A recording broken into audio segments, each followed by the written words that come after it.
I was to play the character of Arnolphe, who had a very particular plan for maintaining his wife's fidelity.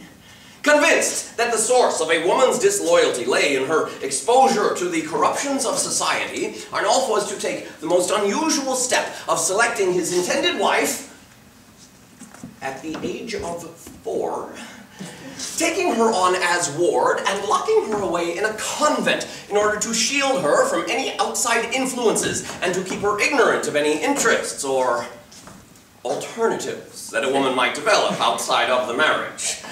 Immediately prior to this scene, Arnolphe has just encouraged his now grown-up ward to repel the advances of a young suitor by dropping a stone on him from out of her balcony window. Unbeknownst to Arnolphe, however, tied to that very stone, his ward has attached a secret message.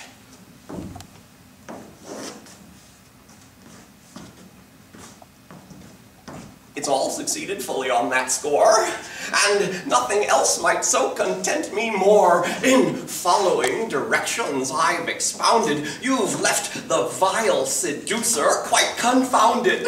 He looked on, yes, to use your innocence, and would ensnare to dreadful consequence a shameful state which none might wish to mention. Had it not been for my quick intervention, that man would set you heading toward perdition by winning war of chastity's attrition. I know the ways of these young blades too well, how quickly you'd be on the road to hell. Oh, they've nice teeth. And velvet tongue for talking, vast wigs, fine feathers, ribbons, lovely stocking. Yet, 'neath that stocking lies a cloven hoof, and all their aim toward women is, in truth, to make of them their victims and their prey. Yet, thanks to measures that we took today, you have emerged with virtue still intact. The way you dropped that stone made such impact, frustrating all his hopes and his designs, convincing me we two must soon entwine a match, for which you must be well prepared, and to that end some schooling must be shared. That's right. Now, watch me while I speak, so that I might be certain all I say you get. I plan to wed you, girl, upon this date. And you should be delighted at this fate. The honor of the bed, and the embrace of one who brings you this exalted place. This will not be pursuit of idle pleasure for you to take or leave at your fair leisure. Your sex depends on ours once this is done, and though the two parts wedded make up one, one is superior, the other less. One subject to the other's good behest. And yet, this doesn't quite explain the nature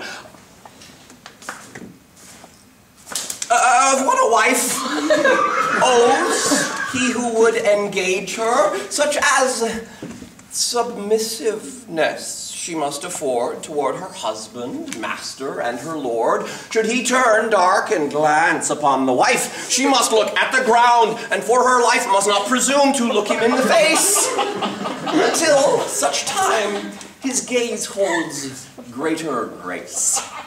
These wives these days so little understand, so let them not corrupt you out of hand. Beware the evil doings of coquettes, each one of whom conveniently forgets the duty that they owe unto their lord as soon as other interest is assured. Do not be tempted by the call of hell out of an interest in some infidel. Your honor won't endure the slightest soil. Know that in hell the cauldrons always boil, where wives of wicked ways are ever dipped, when by such heady acts their souls are gripped. Your soul will stay all pure and lily white.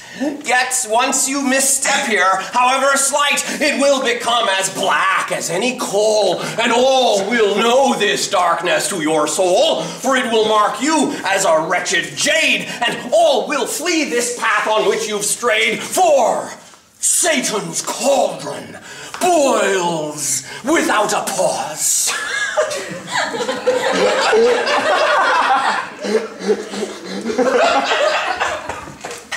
May heaven, in its goodness, take your cause.